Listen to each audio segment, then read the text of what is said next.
I'm currently the operations manager for Duval and Putnam counties with First Coast Cardiovascular Institute. Amy started very low in the organization and grew very, earned her growth, but grew very rightfully in the organization. She helped mend and shape the culture of the practice, okay? You can strategize all you want, but if you don't have culture, you can't go anywhere. The favorite part of my job is definitely the ability to get a patient into our clinic and to give them the care that they need, and then to also be a witness to the outcome of that, what we're able to provide and do for that patient. Amy is extremely mission-focused. No man ever became poor by giving to others is what I live my life by. We all at some point in our life have needed help, and the ability to help others and to give back is what really defines us. I think that our worth here on earth is not determined by what we have, but by what we give to other people. Amy is self-made, selfless, very grateful, very humble, very dedicated, and very knowledgeable and smart, and very purpose-driven human being. She's a huge blessing in any life she touches. I would have to say that the person who's had the most influence on my life has been my husband. Chris is my rock. He is, you have to give me just. He has been my encourager, the person who has told me that I can do what I want to do and not to let anything hold me back. We have 2 sons and our daughter. We have 2 granddaughters, Gracie and Lila. We go to Tennessee as a family once a month. It is where I'm from. I'm very proud of that. But yeah, Amy is a 100% Southern girl with all the good that comes with that.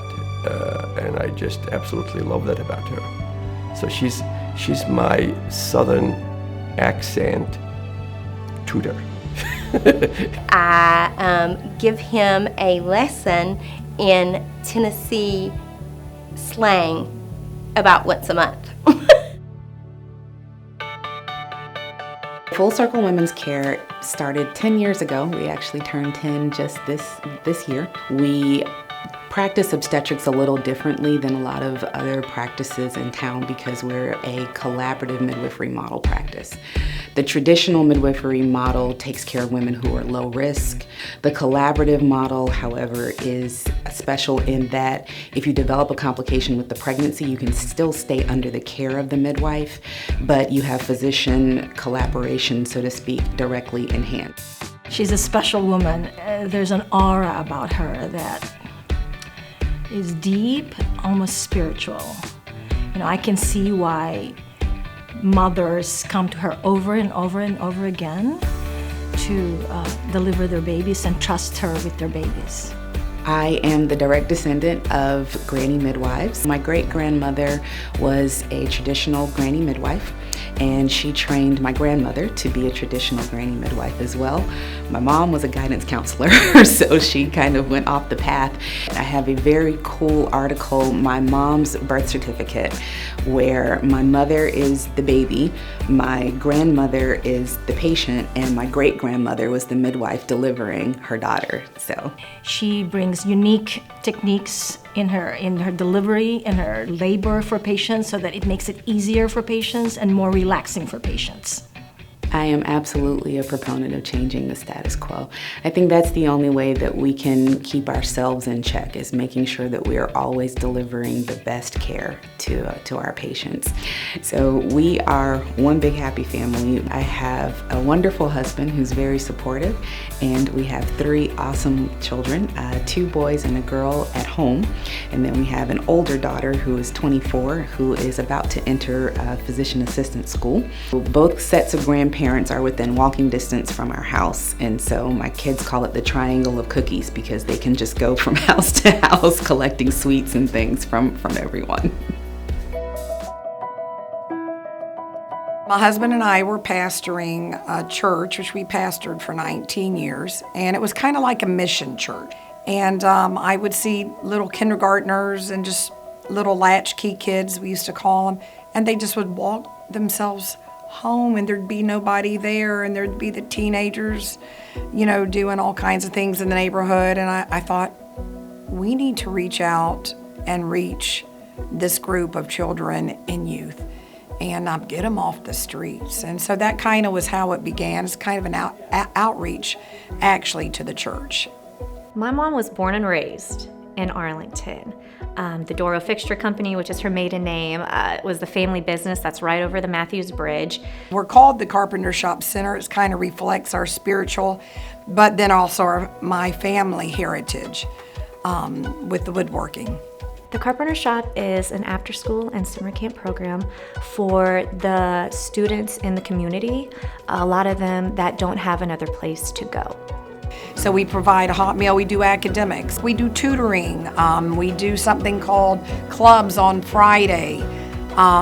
We have STEM classes, literacy classes, and so we do allow them a lot of freedom to express themselves through music, through art, and then we just allow them to have free time outside just to play and be a child or to be a teenager.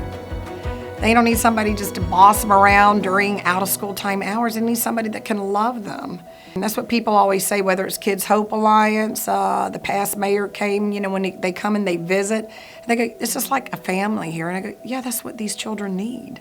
I am seeing these young men, young women in their early 20s, mid-20s, and they're coming back in. And they say, where's Pastor Cheryl? Where's Pastor Clint? I've got to go talk to them. I've got to thank them. And it touches my heart every single time. And I've seen these young adults cry. I'm just like, mind blown. And the admiration for my mom just skyrockets. I'm just like, wow. So. I have a wonderful family. My mother will be 89 because I have a wonderful husband, Clint. I have two wonderful children, Brianne, who works with us at the Carpenter Shop, and Gannon, who lives in Denver, Colorado with his wife, Sarah Kate. I have two grandchildren, Clayton, who's 8, and our 18-month-old Gianni. I love Ralph Waldo Emerson. He's just amazing, and he has one quote that I particularly love: do not go where the path may lead. Go where there is no path and leave a trail. And that's what we felt we've done in our Arlington community. Most people don't know that I was organist, play weddings, funerals, and so many other things. I make a killer dressing for Thanksgiving, and I have a secret recipe that I have never shared with anybody. Many people may not know that I did dance competitively. I grew up dancing actually in high school. My high school band went to the Macy's parade, the Macy's Thanksgiving parade. When the band stopped in front of Macy's, I was the one who was on camera, so everyone back home at Thanksgiving was watching. A chill routine for me is definitely a day on the sofa with my dogs and a good Netflix show. Sudoku puzzles and crossword puzzles are definitely my favorite way to relax. I need something to slow my brain down. Like I said, I'm always going a mile a minute, if not faster, thinking of the next thing and the next possibility. So I need a good puzzle to distract me from what else is running through my head. There's a gap between people who qualify for assistance and those who don't, and the amount that has to be earned in between there, they just kind of get left out. I mean, the good thing about pregnancy is that everyone who's pregnant does qualify for pregnancy Medicaid. So they don't really have that same gap during pregnancy, but the issue is the health conditions that they're bringing into pregnancy. They're not getting that care to optimize their health before they become pregnant. And so when they get pregnancy Medicaid, it's 8 months of trying to figure out all the problems you've had your whole life. And then 6 weeks after you're not pregnant, all your care goes away again. So that's the space where volunteers in medicine can just sort of bridge that gap to optimize them before they send them to me for care. I remember one of my dearest friends, I had said, Davy, how long, do you just keep doing this. We've been doing this for so many years, and I'm just so concerned about the legacy. And she said to me, she said, Cheryl, your legacy is in the children and in the youth that have grown up and that come back to you every single day. The ability to help others and to give back is what really defines us. And when I'm no longer here, I hope my legacy is that I made a difference in somebody's life.